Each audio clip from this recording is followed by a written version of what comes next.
Just adding on to the video, today is transfer day, and we are out wasting time for 1 o'clock. Say hi. Hi. Wasting time for 1 o'clock. She strokes her hair.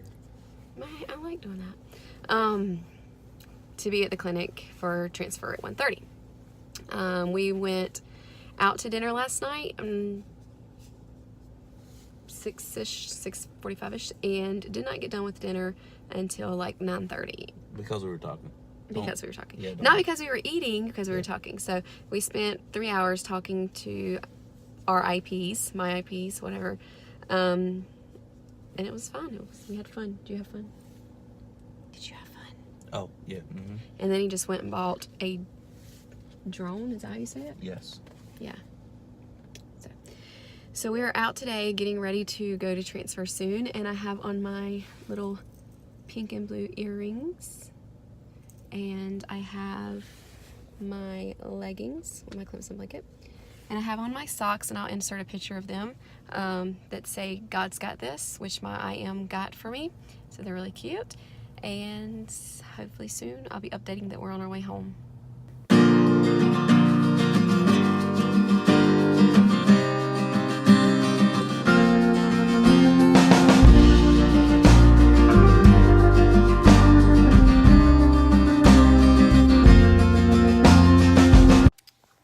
Hey y'all, so I didn't make a video yesterday because by the time we got done with the transfer, me and my husband left and went to a mall there near the clinic, and my IPs actually followed me there and got pictures together. And then me and my husband went and got, I was about to say breakfast, we went and got lunch, and because the doctor wanted me to walk around a good bit, not just get in the car and drive straight home. It is so weird. Some doctors do like moderate bed rest. Some doctors do strict bed rest, and you have to do it for like 48 hours. Some doctors do just the 24 hours. Some do just a few minutes. Some don't do bed rest at all. And my RE does not do bed rest at all. He actually didn't even have me lay for 30 minutes on the bed before getting up to go pee. They had me get up straight and go pee. I was able to get dressed and get ready to go. And he asked me to walk around a good bit before getting in the car to drive home.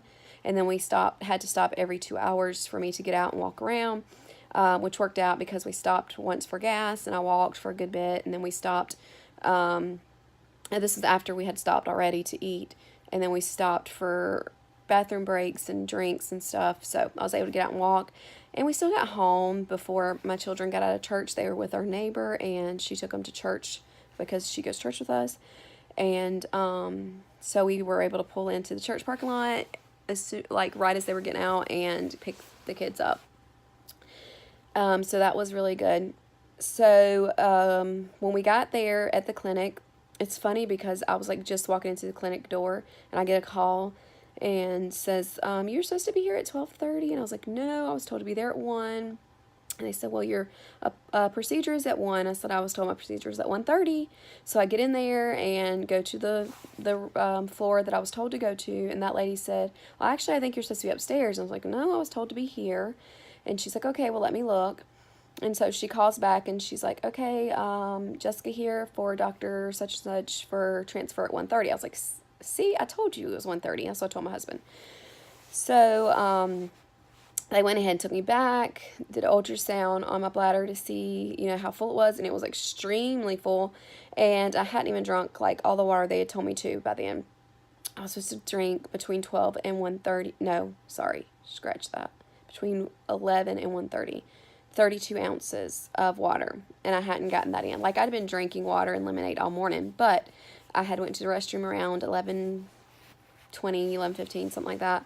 And then I started like the 32 ounce, but I only got like 16 ounces in. And but my bladder was so full that they made me go and relieve some of it.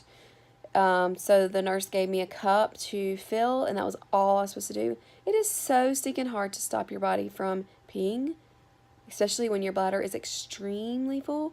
So yeah, that was fun. And then I went back into the little room they had me in. This room was different than last time. Last time they had me first in like what I would call like a little triage area. Like if you go to the emergency room, you're in like this little half cubicle. So that's what it looks like at the last transfer.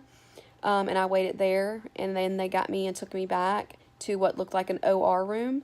And they put me in these big, huge stirrups that had like things up my leg halfway, and huge room, everything. But this one was more like just a regular doctor's office room with the regular bed and ultrasound machine and all that. So they sent me back in that room, and I was waiting for my IPs to get there. The doctor still hadn't come down because he was upstairs doing other stuff. He still hadn't come down yet. My IPs finally got there, and I told the nurse that they were there because she had texted me. And so she went and got my IM. My IM came back, and we just sat and talked about the kids and different things. And then the doctor finally come back there. I think it was about 1:45, 1:40, something like that. And he come in there, showed us a picture of the embryo, which had already started to hatch. It's really cool. I'll try to insert a picture as much as I can without giving any information. He did that. He showed us that, and he told my IM the grade, and that this one was actually graded a little bit better than the one they had transferred. I can't even remember. I guess a few years back, they had transferred, and but they lost the baby. So this embryo was a better grade than that embryo was. And then he pretty much went through everything that was going to happen, and then he went out, and two nurses come in. One nurse, did the ultrasound to see how my bladder was again, and it was extremely full again. I was like, I've already went to the bathroom once. She said, yeah, it's okay. She said, I'll just try not to hurt you. And I was like, okay.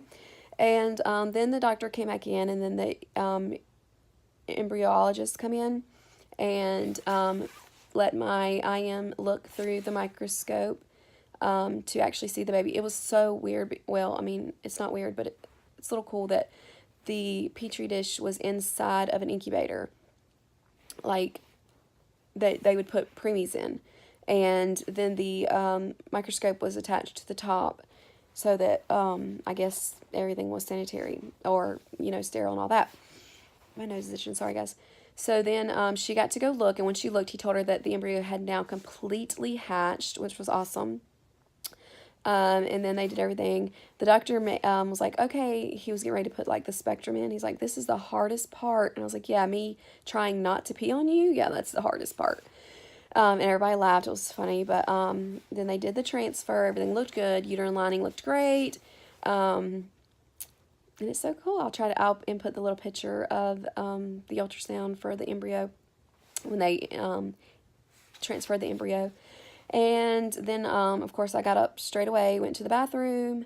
My IM took a picture of the embryo and sent it to me, or took a picture of it to send to me. And then we went out. That was it. It was like, wham, bam, done. And so I think the longest time was just waiting for the doctor to get downstairs.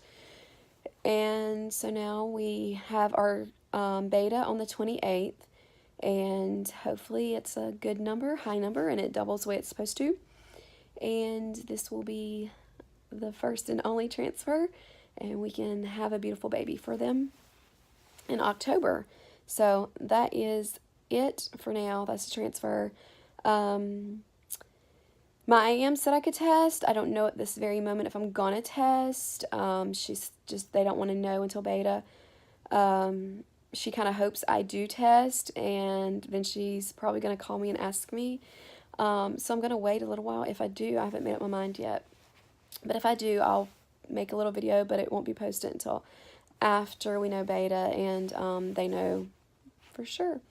But it'll be a cute little video.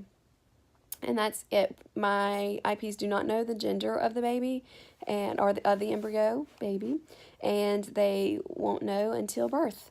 And I think that's kind of cool. I'm not going to find out. I'm not going to ask. I'm not going to hope I get accidentally told, because I don't want to accidentally say he or she and